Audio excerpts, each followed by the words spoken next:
Something that really winds me up about America, and I think this is all states, but some states don't have it, is tax after you buy your product or once you take it up to the counter. And that's so annoying to me, because back home, the price you see is the price you pay.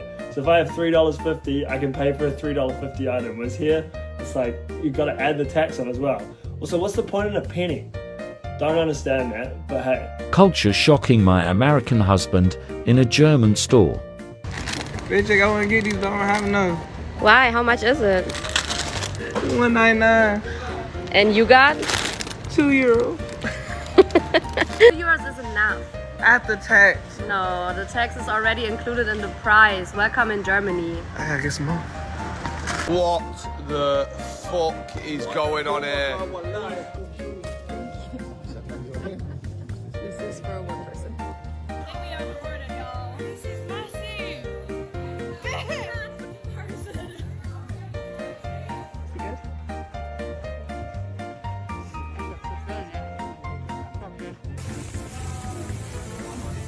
This is normal here.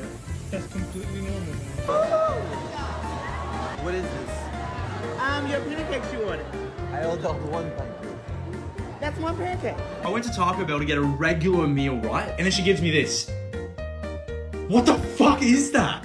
And then she had the audacity to say, oh, it's free refills. Who the fuck is drinking all this?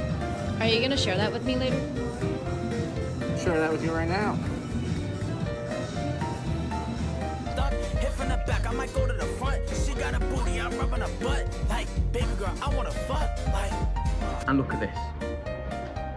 That is one large fries. Here's one culture shock I had moving from New Zealand to the USA. My hands were genuinely peeling in the shower. Turns out they have a thing called hard water here, which has more calcium and magnesium in it, so it reacts with the soap that you use. But yeah, no, I was actually peeling my skin off, which is crazy. I've just had a shower, but I think I finally got used to it after a couple weeks. But wait until you see all the other crazy shit that's different to back home. I'll show you guys more if you want to see it. Just let me know in the comments. Hi, Mom. Hi, Mom. Wow. Die Chicken ist auch gut.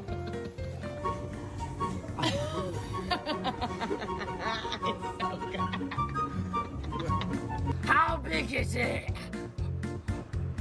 This is your first ever time eating Texas barbecue. Amazing! This is a big ass cheesecake.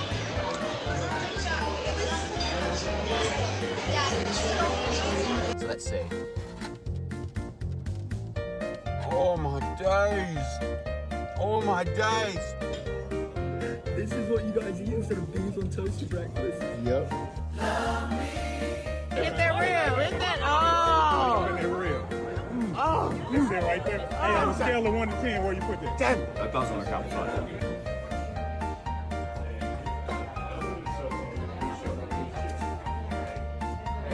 Wait a minute.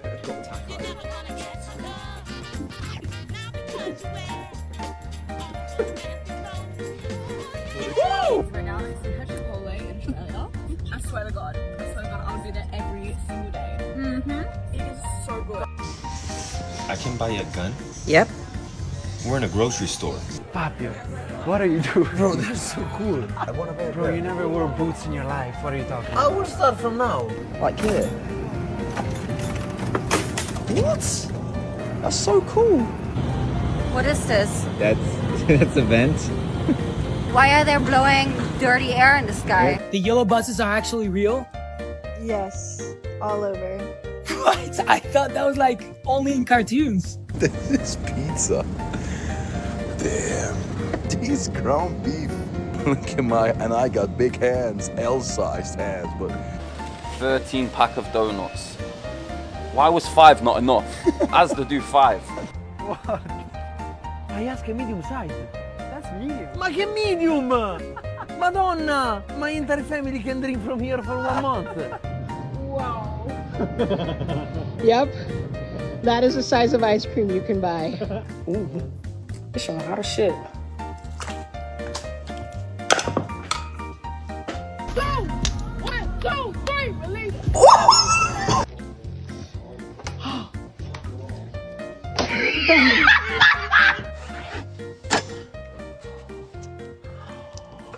Literally perfect. Got this right here from the gas station. I just want to see if they tip. If they tender. Still, we're just gonna see how tender this is if I just shake it up. Oh. Can I borrow your glasses? I'm not gonna throw them. I'm not gonna throw them. See this brisket here? I tried telling y'all.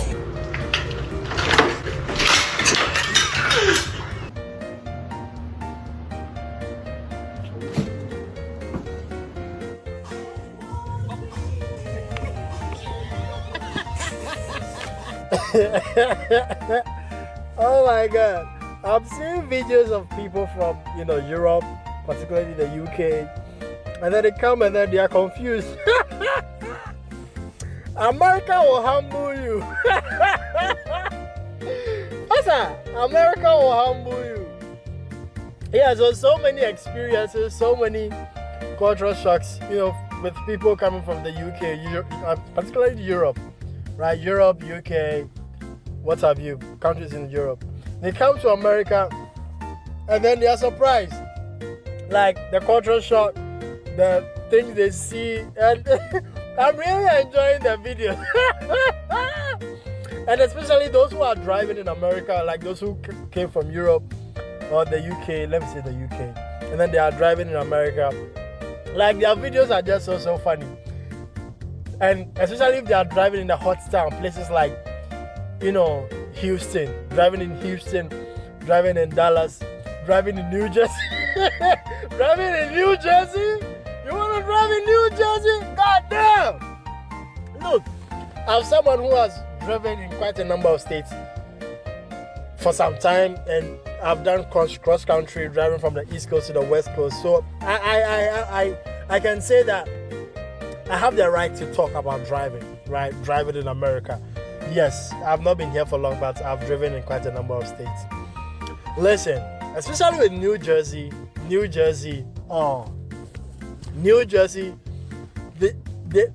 are ramps within ramps. New Jersey, you killed my God. But that's just besides that. The roads in Houston and Dallas, my God. And somewhere, Georgia, like, all those videos are just so funny. They're just so funny. Like, they don't, to them, first of all, the roads are too big. The roads are too big to drive in. Like, it's so big for them. And then the exits and then the ramps and the connections and all of those things. It's just so confusing. Anyway, you guys make it nice, I love it. I love the reviews. Yeah. Am I the only one who is enjoying this? Like, it's anytime I want to laugh, I just go online and then I watch these videos of, tourists coming to the States and like, they're like, wow, America is different. Yes, it is different. 5 months in America and nobody warned me about this. Moving from Nigeria to the US has shocked me in ways I never expected. In Nigeria, if someone greets you, smiles at you, like being overly friendly, in your mind you're like, okay, what do you want? Just go straight to the point. Because it's not normal, it's not usual. But here in the US, people smile at you randomly, wave at you, even start telling you about their problems. Mind you, these are strangers. I went to get something, and this lady started telling me about the exam she had earlier, like complaining to me about it. In my head, I'm like, okay, what should I do? But I had to respond very well. I was like, oh, I'm sorry about that, but I'm glad you aced it and everything. It was just so crazy. Like, to them, it's their culture, it's natural. You get. These people take time very seriously. Nothing like African man time over here. Be it appointment, whatever it is. I missed my flight because of time. I was thinking, oh, I still had time. When I got there, boarding was closed. I had to rebook, pay everything I paid for the other flights again. That one pay me, sha. But they take time very seriously. Like, you have to be early. Now, dressing. In Nigeria, dressing is a big deal. Whether you have money or not, you will look put together. But in America, sweatpants, slide, messy hair, and you're good to go. Nobody cares. Nobody's looking at you or what you're wearing. I mean, it's good to look good, but it's not that deep. Finnish things that would send Americans into a coma. Starting off strong, full nudity in saunas. Doesn't matter if you're in a sauna with your coworker, with your family, with your friends, everybody's gonna go in naked. Usually it is though like women together and men together and not like together. Unless you're really good friends, then you know, go off. Asking how are you and actually answering. I've noticed this a lot in the US, like when people ask me how am I, like I will always answer like, oh I'm tired, oh I'm this, oh I'm that, and that's just not how it goes here in the US. So if you're asking that in Finland or a Finnish person's asking you, they're actually asking you. Third one, no small talk ever. And as somebody who's Finnish in the US, this is really hard for me because I don't always feel the need to talk to people, but Americans love to chit chat all the time. In Finland, we just don't feel the need to like talk about the weather or like ask about your day unless we really care about it. Like we just don't do that. There's just something so peaceful in just being quiet around your friends or just people overall, and that doesn't need to be filled with anything. But that would just never happen here in the US. So what were some of the biggest cultural shocks for you when you first moved to Singapore? Well, you know, one thing that really struck me was how everything here seems hyper-local and everyone seems to know everything. In the US, local news is local, national news is national, but in Singapore, it all blends together. People seem to know what's happening all across the country, even if it's something quite small, like maybe a neighborhood cat in Hougang broke his leg. It's the same with schools. People talk about their high schools and know about stereotypes of each other's high school. Like at my first job, people would say, that one confirm ACS boy. And I would be like, what are you talking about? Next, people don't really move out when they reach legal adult age, whereas in the US, leaving home is part of a strong ritual of becoming an independent adult, usually at 18 years old. In Singapore, it's much more common to stay with your parents until you get married, so there's less emphasis on personal freedom, more so on the family unit. I think it's quite common across all of East Asia. Yeah. Oh, another thing, this one really took some getting used to, was how some cultural practices tend to happen in public spaces. Things like burning offerings, I've seen piles of ashes, or even those Chinese steamed cakes offerings on parts of the pavement where people would normally walk or drive. Whereas in the US, cultural traditions tend to occur on private properties or within the bounds of organized events. In Singapore, they're just a part of everyday life. It's something that you learn to understand and see it not as an inconvenience, but a part of the shared lived experience. But looking at the big picture, there's so many great things about Singapore. That's why I've stayed here for almost 2 decades so far. Some things felt unfamiliar at the start, but that's also what gives Singapore its special identity with, you know, a common human understanding. One of the biggest culture shocks as an American visiting Korea is that people will leave out like backpacks, purses, other valuables, laptops, and then completely walk away, leave for like, you know, 20, 30 minutes, and it won't be stolen. Like, it'll still be there when they come back. For example, I just went to a cafe, and when I walked in, there were just 2 completely abandoned backpacks sitting by one of the tables. Here, let me show you. And the guys had like gone out for a smoke or something. They were gone for like 15-20 minutes and then just came back like nothing happened. The way you could never do that in any major city in the US or Europe for that matter. Like when you're traveling to Europe, how you have to take every precaution in the world just to not get your stuff stolen from you. Meanwhile, over here in Korea, like people are just leaving out super valuable stuff and like out of sight, out of mind. It's fine. Like, I don't know. I can't get over it. Come with me to my first college tournament in the United States. After 3 hours of driving and staring at corn for way too long, we finally got to see a hill. This is the biggest hill I saw in 3 hours. We went to the range and forgot to film a bit there, but went from the range to the course. It was a real nice looking course. It was supposed to be quite short and easy, but some very hard, fast greens made it a lot harder than I thought it was going to be. I've never seen so many squirrels in one place, and I've also never seen a peanut butter and jelly sandwich out of a packet, so that was quite interesting. Learning something or finding stuff new every day, which is pretty cool. Thank you to the 3 boys I played with that made it a great first meet, but yeah. Oh well, that's it for my first college meet, and ended up 78, which isn't all bad to be honest. I'm pretty happy with it. 1 birdie, no doubles. No missed putts inside 5 foot, so happy days. And at the moment, I'm tied with the best in our team, so we will see how we go. I'll let you know. Just got home from the tournament and it's 9:45, so 6 hours of driving today, but good day in the end. Ended up second in the team, but the team came 8th, so definitely be better next time. One culture shock I had when I visited the United States some years back. As a matter of fact, that wasn't my first time visiting the United States, but it was my first time in the American environment with all white stuff, you know, and Southern culture. When I say Southern culture, you really understand. I mean, those who know what I mean by Southern culture, you know, no Ghanaian anywhere, no African, apart from the people we came with, you know, so it's typical American culture. So on our first night there, some of our colleagues, you know, Americans who we were going to do the program with, came over to say that, wow, they're excited to see somebody from Africa. They would love to host us to a dinner. We were so excited. And this dinner was supposed to be at our supervisor's house.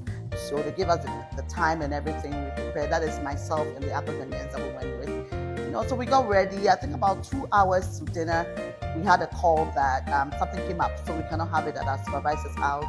So they're taking us out to a Mexican restaurant. You know, I've never had Mexican food before out. Well, we were really cool. I mean, dressed up nicely, and then we all went out to eat. Now, the menu came. I wasn't too familiar with the menu because that was my first time trying out Mexican food. So the food came out. I think that it wasn't bad. I think I didn't choose the right combination and all that. At the end of the day, before we left, obviously the bill came, and we all had our separate bills. I was surprised because then I didn't know why we had our separate bills. And I was thinking, okay, maybe because we all ordered separately, that's why they gave us a separate bill. My bill was close to $40. So when the bill came, we were all looking at each other's face because we're expecting them to pay for it, you know. But to our surprise, we were supposed to pay for our own food. You know, I was not excited at all because I didn't even enjoy the food, not because Mexican food isn't good, because I was new to it. I didn't select the right combination. And the fact is, you guys invited us out to dinner. And from where I come from, if anybody asks you out on a date or asks you out for dinner or invites you over for dinner, the person foots the bill. That was my biggest shock ever. I didn't know. So before my Ghanaian colleagues and myself could lament, we just said that, okay, let's hold our peace, let's pay. I wasn't prepared to pay close to $40 for a meal. If I wanted to pay that much, I would have ordered for a Chinese steakhouse. But why didn't they let us know that we are going to pay for our own food? Besides, we didn't even ask them for a dinner. We didn't ask them for a dinner. They invited us to go out for dinner. I was shocked. Ever since, don't invite me out for anything. I mean, if you invite me out, I know. And if I don't, I'm not interested in that restaurant, I'm not going to go. I mean, unless they invite you out for a party. I've been home for a few days now, and I thought it would be fun to talk about some of the reverse culture shock I've experienced so far. I'm here visiting family for a few weeks, and then I'll be going back to Korea. But when you've lived in Korea for 2.5 years and then you come back, like, there's just some very stark differences. First, and right off the bat, I immediately noticed the difference between a Korean airport and an American airport. Not all airports are the same, but Korean airports are very organized, they are very efficient, and everything is pretty simple. I don't know if simple is the right word, but in American airports, sometimes I feel like when something is not going according to plan, it's very difficult to find someone who will explain to you what exactly is happening. You're sent from one associate to the next trying to figure out where your luggage is, you know, or trying to figure out why things were handled in a certain way. Anyways, like, the organization aspect is definitely something that's a big, huge culture shock coming back. Another culture shock, my sister was drinking a Sonic's drink, like a really, really big one. It's like bigger than my head, right? But in Korea, when I order a large McDonald's drink, it's more of like a medium size here. And so just getting used to like the portion sizes is gonna be very fun. The other thing is small talk. I'm very used to just minding my business and just doing my thing because small talk is not really a thing in Korea. But here, like, people will strike up a conversation with anyone. If you're waiting in line at the grocery store, if you're on the plane and like something has happened, you just like kind of like have like little conversations here and there with the people sitting next to you, and definitely like I'm not used to that anymore.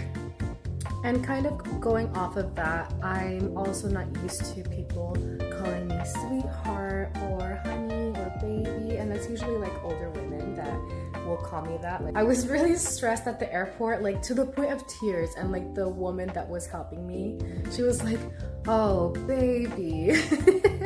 It's so sweet, and like she made me feel so much better about the situation. But that was a culture shock too, just being referred to like with those pet names, like, and if it's coming from like an older woman, you know, like I think it's cute.